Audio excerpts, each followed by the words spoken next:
Worksheet number 41 for class 10th English, date 8th of October 2020. Good morning, students. First of all, write your name here, then your class teacher's name here. Read the following extract and answer the questions that follow.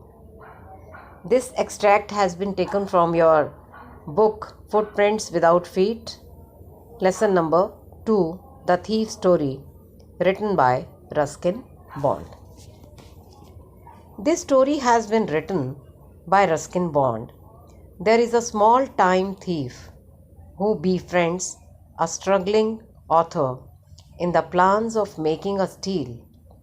Anil, the struggling author, is a good fellow who wants to teach Hari Singh how to read and write. Gradually, Anil develops trust in Hari Singh, but Hari Singh has been waiting for the right moment to make a stealing by doing what he is best at.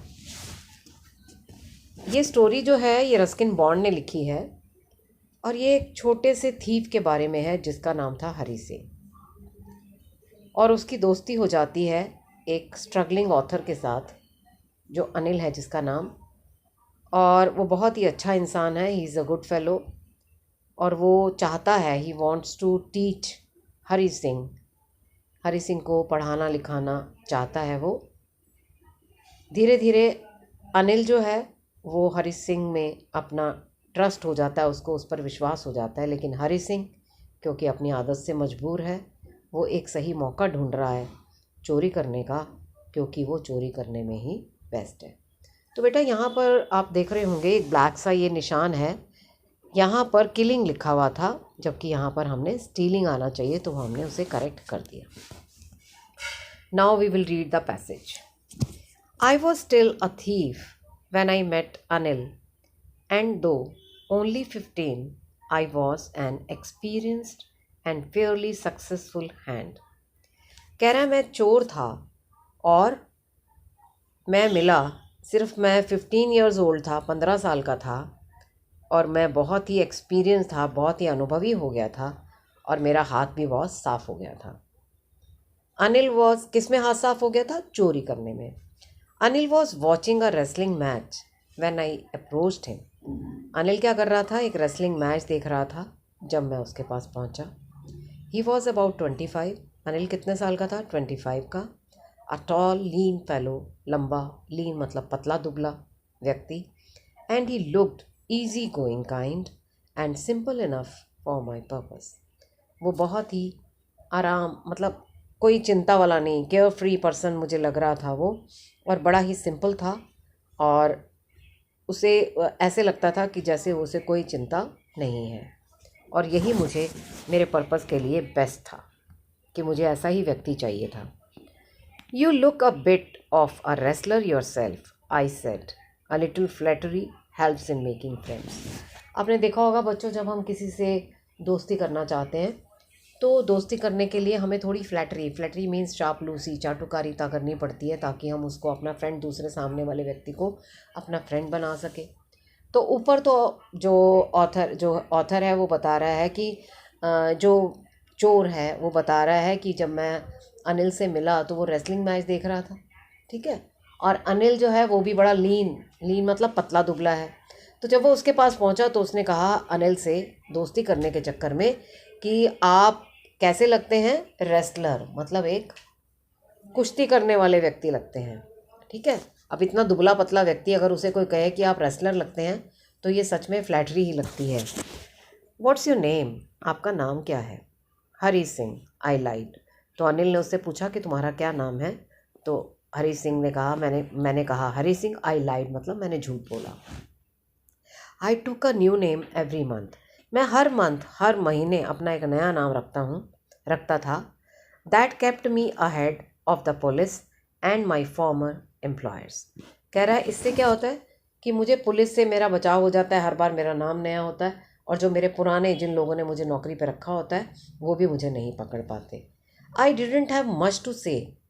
Anil walked away, I followed casually. मुझे कुछ ज़्यादा नहीं कहना पड़ा, अनिल वहाँ से चला गया और मैं उसके पीछे पीछे फॉलो मतलब उसके पीछे पीछे चलने लगा।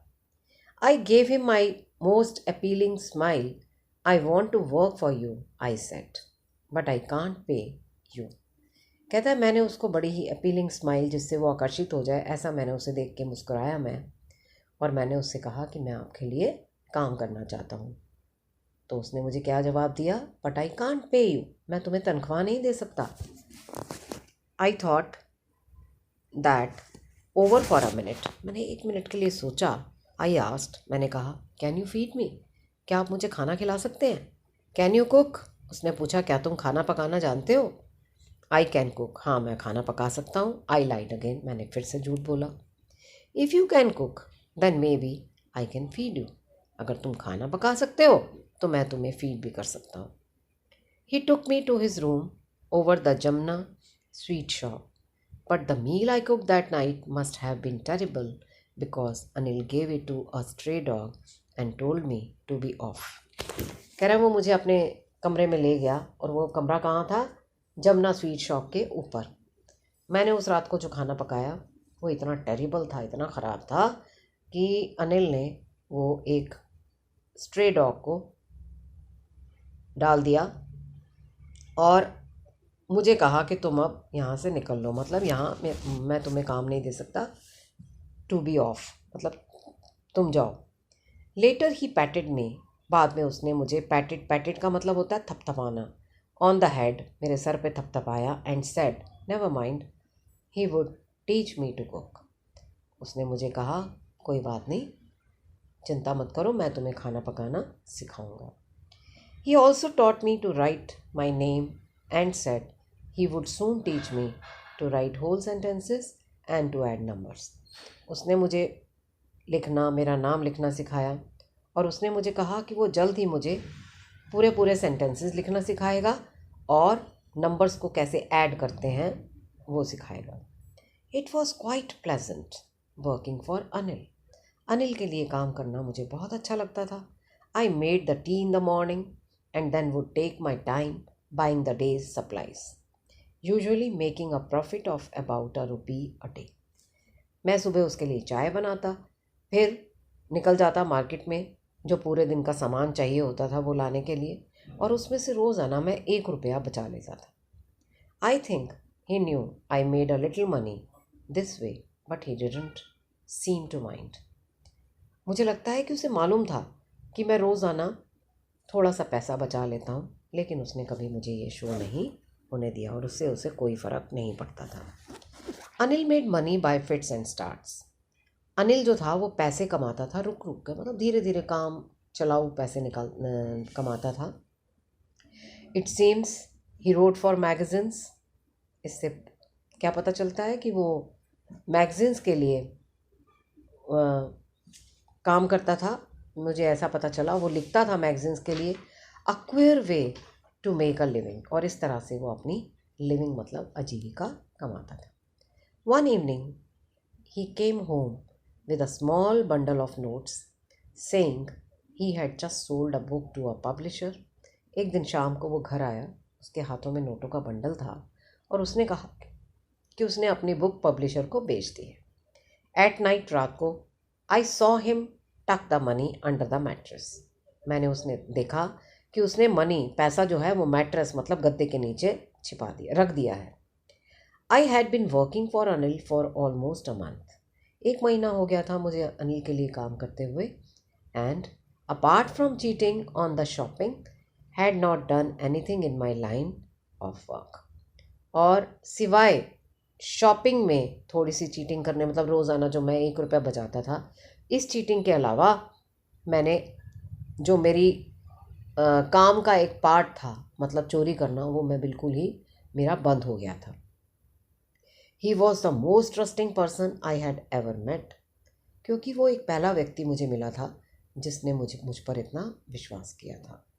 And that is why it was so difficult to rob him, क्योंकि वो मुझ पर विश्वास करता था, इसलिए बहुत मुश्किल था कि मैं उस पर उसके पैसों पर या उसकी चीज़ों को चोरी करता, उसको रॉब करता। Well, it's time I did some real work.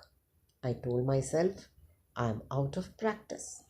अब समय आ गया था कि मैं अपना असली काम करूं. असली काम मीन्स स्टीलिंग, चोरी. तो जिसकी कि मुझे प्रैक्टिस भी ख़त्म हो गई थी. And if I don't take the money, अगर मैंने पैसे नहीं लिए, he will only waste it on his friends. मुझे पता था कि अगर मैंने इसके ये जो पैसे लाया, इसने मैट्रेस के नीचे रखे हैं, अगर मैंने ये यहाँ से नहीं चुराए तो ये तो इतना केयरलेस पर्सन है, ये तो अपना सारा पैसा अपने दोस्तों पर लुटा देगा. After all he doesn't even पे मी. और दूसरी बात, वो मुझे तनख्वाह भी नहीं देता, इसलिए मेरा चोरी करना लाजमी है. तो ये था बेटा आज का पैसेज. अब हम इसके क्वेश्चन आंसर्स करेंगे. Question number 1, who is the speaker, who is he trying to flatter. इस में स्पीकर कौन है, कौन बात कर रहा है? हरी सिंह. तो answer is Hari Singh. Who की जगह आप लगाएंगे हरी सिंह, बाकी सारा आंसर आपका क्वेश्चन में से ही आ जाएगा. Hari Singh is the speaker. Who is he trying to flatter? He is trying to flatter Anil. He is trying to flatter Anil. Question number 2, what is he a fairly successful hand at. उसका हाथ किस में साफ था? चोरी करने में. तो इसमें हमने कुछ नहीं करना, फिर हम इसी क्वेश्चन में से आंसर बनाएंगे. ही इज़, ही सबसे पहले ले आए, फिर आपने वर्ब लगा दिया, helping verb.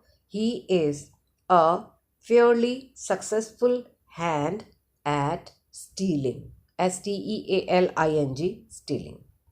Next question, what does he get from Anil in return for his work. अपने काम के बदले में वो अनिल से क्या लेता था? ही गेट्स, डज लगा हुआ है. जब हम आंसर देंगे तो डज हट जाएगा और गेट के साथ एस लग जाएगा. थर्ड पर्सन सिंगुलर नंबर होता है जब, तो वर्ब की फर्स्ट फॉर्म के साथ एस या ES लगता है. तो यहाँ से हमने डज हटाया, ही का H कैपिटल हो गया. ही गेट्स फूड, खाना मिलता था ना उसे. He gets food from Anil in return for his work. Is it clear? Next, did Hari like working for Anil? क्या हरी को अनिल के लिए काम करना अच्छा लगता था? Give reasons in support of your answer. एक रीज़न दीजिए अपने आंसर की सपोर्ट के लिए. तो सबसे पहले हम लिखेंगे yes, हरी, डिड हटा दिया ना हमने, तो लाइक का हो जाएगा light. yes, comma, Hari like working for Anil because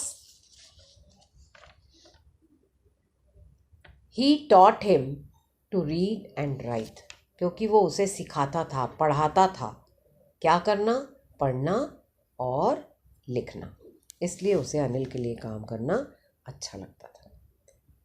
next, did Hari like working for Anil हो गया. Next, what real work is the speaker talking about in the last paragraph. Last paragraph में स्पीकर जो है वो किस रियल वर्क की बात कर रहा है? स्टीलिंग, चोरी. उसका असली काम क्या था? चोरी. तो हम इसको ऐसे लिखेंगे, the speaker is talking about stealing as his real work. वो अपना सही काम क्या कहता है? चोरी. Right. He is talking about stealing as real work in the last paragraph. Okay. Why does the speaker say I am out of practice? Speaker ऐसा क्यों कहता है कि वो out of practice है, उसे practice नहीं रही चोरी करने की? The speaker says I am out of practice because he has been staying with Anil and working for him. क्योंकि वो अनिल के साथ रह रहा है और कोई उसी के लिए ही काम कर रहा है और उसने पिछले कुछ दिनों से कोई चोरी नहीं की, इसलिए he was out of practice. Question number 7, find the antonym. Antonym का मतलब होता है ऑपोजिट वर्ड, विपरीतार्थक शब्द. फर्स्ट देखिए, ए, क्रिटिसिज्म. क्रिटिसिज्म का मतलब होता है आलोचना करना. जब हम किसी की आलोचना करते हैं, उसका कोई बुरा कोई एस्पेक्ट होता है उसके बारे में बताते हैं, और इसका ऑपोजिट होगा फ्लैटरी। इसका मतलब होता है चापलूसी। मैंने अभी आपको ऊपर बताया था पैसेज पढ़ते हुए कि फ्लैटरी करनी पड़ती है जब हम किसी को फ्रेंड बनाना चाहते हैं, चापलूसी करते हैं, हम उसकी तारीफ़ करते हैं, वो चाहे झूठी हो। तो इसके लिए क्रिटिसिज्म का एंटोनिम हो गया फ्लैटरी। फ्रेंड्स, फ्रेंड्स होता है मित्र, और इसका ऑपोजिट होगा enemies. Okay, next, find the synonym. Synonym होता है सेम मीनिंग। रिलैक्स्ड, रिलैक्स का मतलब क्या होता है? आराम से, इजी गोइंग, ठीक है। एल्यूरिंग, एल्यूरिंग का मतलब होता है आकर्षक, जो हमें अपनी ओर आकर्षित करे। इसके लिए वर्ड है यहाँ पर अपीलिंग। तो ये हो गए हमारे क्वेश्चंस। 8 तक हमने कर लिया। अब 9th क्वेश्चन देखिए। Find the meaning of the idiom bye fits and starts and use in a sentence. Bye fits and starts का मतलब होता है बीच बीच में रुक रुक कर। तो इसके लिए हम सेंटेंस बनाते हैं, if you work by fits and starts you will never achieve much. अगर आप रुक रुक कर, बीच में रुक रुक कर करेंगे तो आपको कभी भी अचीवमेंट नहीं मिलेगी। Right. Next question, have you met anyone like Hari Singh. क्या कभी आप हरि सिंह के जैसे व्यक्ति से मिले हैं? Can you think and imagine the circumstances that can turn a 15-year-old boy into a thief. क्या आप ऐसा सोच सकते हैं कि एक 15 साल के बच्चे के साथ ऐसा क्या घटना घटी होगी कि वो एक चोर बन गया? Discuss with your partner over the phone and right. Phone पर आप बात करिए और फिर इसके बारे में लिखिए। तो बेटा, आप अपने फ्रेंड से इस बारे में बात करेंगे फ़ोन पर, और जब आप आपस में डिस्कशन करेंगे तो वो डिस्कशन कुछ इस तरह से होगी, और इसका आंसर हम कुछ इस तरह से भी लिख सकते हैं। No, I have not met someone like Hari Singh, but can certainly imagine the circumstances that can turn a 15-year-old boy into a thief. मैं कभी इस तरह जैसे हरि सिंह था ऐसे किसी व्यक्ति से नहीं मिला, लेकिन मैं इमेजिन कर सकता हूँ कि वो कैसे सर्कमस्टांसेस होंगे जिसमें एक 15 साल का लड़का एक चोर बन जाता है। Hari Singh seems to be an orphan. Hari Singh ऐसा लगता है जैसे ऑर्फन है। ऑर्फन मीन्स जिसके माँ बाप नहीं हैं। राइट। हु इज़ पुअर, जो बहुत गरीब है। विद नो सपोर्ट सिस्टम, कोई घर में उसकी देखभाल करने के लिए नहीं है, उसका कोई सपोर्ट सिस्टम नहीं है। He is an intelligent boy who takes to stealing not as a choice but to survive. वो एक इंटेलिजेंट बॉय है जो चोर बन जाता है, चोरी करने लगता है अपनी चॉइस से नहीं, अपनी इच्छा से नहीं, बल्कि जिंदा रहने के लिए, but to survive. He was trapped in a vicious cycle of poverty. वो पॉवर्टी मीन्स गरीबी के क्रूर हाथों में फंस जाता है और शिकार बन जाता है गरीबी का, और उस साइकिल में, गरीबी के साइकिल में फंस जाता है। बीइंग इलिटरेट, एक इलिटरेट निरक्षर होने के कारण, पुअर गरीब, and without any other skill, और उसमें कोई और स्किल नहीं है, कोई कुशलता नहीं है, कोई कौशल नहीं है। He is forced to fend for himself by stealing, और उसे इस बात के लिए फोर्स होना पड़ता है कि वो क्या करे। टू फेंड फॉर मतलब अपना वो देखभाल उसे करने के लिए उसे क्या करना पड़ता है? स्टीलिंग करनी पड़ती है। अपनी देखभाल करने के लिए, अपना जीवन चलाने के लिए उसे क्या अपनाना पड़ता है? स्टीलिंग, चोरी। Had there been someone in his life to guide him, he would have perhaps adopted honest means to survive. अगर कोई लाइफ में उसको गाइड करने वाला होता तो शायद, परहैप्स मीन्स शायद, उसने इस तरह अपने जीने के लिए ये साधन ना अपनाए होते। तो ये था आपका आज का पैसेज और उसके answers. I hope you enjoyed the session. Have a great day. To get the answers of the questions in the worksheet, check the description box below. नीचे दिए गए डिस्क्रिप्शन बॉक्स में इन वर्कशीट के questions के answers देखें. Please don't forget to like and subscribe and do hit the bell icon.